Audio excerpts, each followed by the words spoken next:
Hello, my name is Sean Buckley, and I'm with the Natural Health Product Protection Association. And so I can't wipe the grin off my face because we're doing a series of videos on this manufactured consent episode that we're so clearly in. And frankly, I'm enjoying I'm enjoying the topic. I'm enjoying the videos. And this video is video 5, which is pointing out that when we reach the point in this manufactured consent exercise when we're eating cloned meat without labeling. If you watch the previous videos, you'll understand the predetermined plan is clearly for us to just start eating cloned meat with strict labeling. They knew well in advance the only way to get us eating it would be with strict labeling, but they actually had to decoy us to the labeling issue by saying, well, they're going to allow it without labeling. And we've all been focused there and not actually asking the real question, well, should we be eating it at all? And that's for other videos. You'll be shocked by all of that and the explanation of what manufactured consent is. But so they knew that to get us eating it, it was going to be strictly labeled. And they would get us there eating it strictly labeled by saying, well, we're going to do it without labeling. We're all focusing on labeling. Not a single mainstream media is asking, should we be doing it at all? We're ignoring all the evidence why we shouldn't, ignoring that it's banned in the EU and all of that. So, and we explain, the plan. So the plan will be for them, they'll come back, Health Canada will come back and say, and there'll be a pause. They'll wait till the political heat's off. They're very savvy that way. And they plan long term. And again, their goal is to have us eating raw meat without labeling. And we'll explain in later videos, well, why is that? Why are they having us eat cloned meat without labeling? What's the end goal? And we've explained in previous videos how it doesn't make economic sense. Like aside from the fact no one wants to eat cloned meat. It's way more expensive to get cloned meat into the food supply. Way more problematic, way more expensive. It makes no sense at all. There's no, even if it was safe and equivalent, which, when you watch all these videos, we're asking you to make up your own mind, but we know you're going to conclude, no way, I don't want to touch that with a 10-foot pole. But even if it was, there's no advantage. So the fact that, it's super expensive to do it, there's serious animal welfare issues, all of that, like everything suggests this is just madness. Why is it even an issue? Well, we'll explain that in other videos where they're going, but we have explained in previous videos up till now. So the goal is to get you eating cloned meat without labeling. We haven't told you why. We've just teased you with words like biopharmaceutical and genetic modification. But they want to get you eating cloned meat without labeling. They know that they first have to introduce it with labeling. They know that if they just said we were going to introduce it with labeling, you would say, no way, because then the issue would be, well, should we be eating it at all? You're happy that if you're eating it, there's going to be labeling. That's not an issue anymore. So they've made that the only issue by saying, oh, we're going to introduce it without labeling. We're all focused on that issue. The mainstream media has avoided every issue. Watch video 4 in this, where we outline all of the things that aren't being mentioned, which makes it really clear evidence we're in a manufactured consent thing. I want to talk about how they're going to make eating cloned meat mandatory.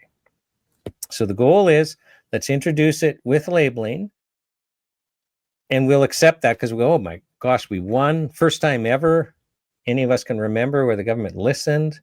We said we wanted, there's no way we wanted to eat cloned meat without labeling. They'll come back and say, we're going to require super strict labeling. Like, we're taking care of you guys. We'll go, oh, we won. Finally, we won. We've never actually discussed whether we should allow it in the first place. And now we're eating cloned meat with labeling. And a year goes by. And a couple of years go by. 2 or 3 years, maybe 4. And then Health Canada will drop the labeling requirement. Now, at that point, it's been in our food supply for years. In fact, you've gotten comfortable about it. You've stopped asking at the restaurant, when you are ordering that hamburger, is there cloned meat in here? It's become a non-issue for you. Sure, you're not buying cloned meat at the grocery store, but you don't know what you're eating in the restaurant. You don't know what you're eating with friends, and it's no longer an emotionally charged issue. And you're certainly not asking the real question, should you be eating it at all? Should anyone be eating it? For human safety reasons, for animal suffering issues, whatever they are, we're not there, so they'll drop it. So now we're eating cloned meat without labeling. And the messaging will be really easy for Health Canada. Because once we're eating it with labeling, they for sure will not have set up any mechanism to look for health issues caused by eating cloned meat. So there'll be no safety signals. So what they'll say is, well, it's been in the food supply for, 3 or 4 years. There's been no evidence of safety. So it seems we were right when we said years ago, no, it's safe. And we required labeling out of an abundance of caution, but it's clearly not necessary. It's completely inefficient. It's not fair to the businesses.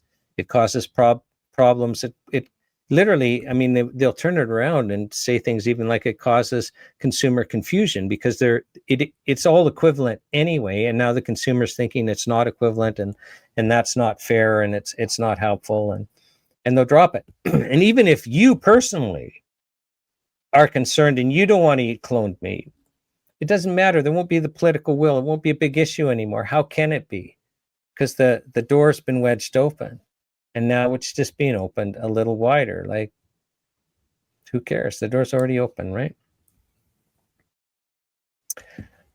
I need you to understand, once we reach that point, that from a legal philosophical perspective, something really significant will have happened. And that is at that point, when they drop the labeling in the future, the labeling requirement, eating cloned meat will become mandatory. It's almost like they've passed a law saying you must eat cloned meat.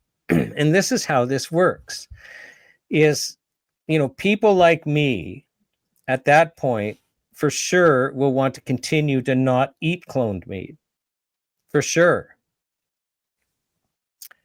But if I can't know when I go to a restaurant whether that steak I'm eating is cloned or not, and if I can't know if, the meat I'm buying in the grocery store is cloned or not, as careful as I may be, I'm going to be eating cloned meat and you are going to be eating cloned meat. It's actually the absence of labeling that forces you to do that. We can say the same about, genetically modified plants that have been in our food supply for a long time, or genetically modified salmon. I mean, restaurants didn't tell you that they were genetically modified salmon to grow quickly. There wasn't any notice or labeling.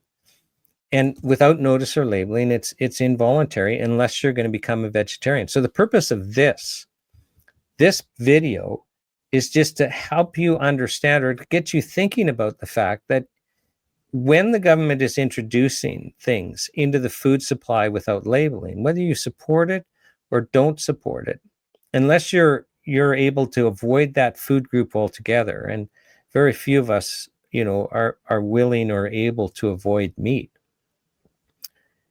it's literally akin to saying it's mandatory. It's literally akin to passing a law saying you must eat cloned meat. You might say, that's not terribly important. There's even if we accept that it's not really safe and there's going to be some minor health concerns, you're willing to live with it. Well, you're going to have to watch the other videos that follow that explain, okay, wait a second, what's the real agenda here?